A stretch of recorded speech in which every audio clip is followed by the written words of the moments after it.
Isang mapagpalang umaga sa ating lahat, mga cottage followers. Good morning everyone. Guys, quality time muna tayo sa ating mga friends. Okay, paglaro sila. Bigyan natin ng oras ang mga alaga nating aso. Ayan.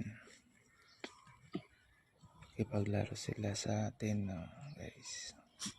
Kakatuwa lang. Patanggal pagod, stress.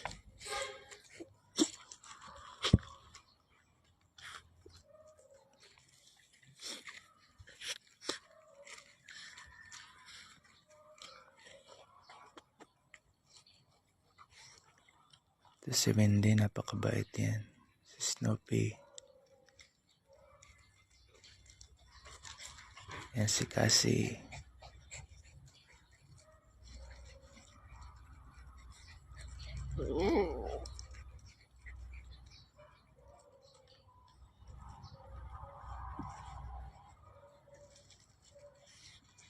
Ito naman si Belle. Naglalambing si Wako. Thank you for watching, guys.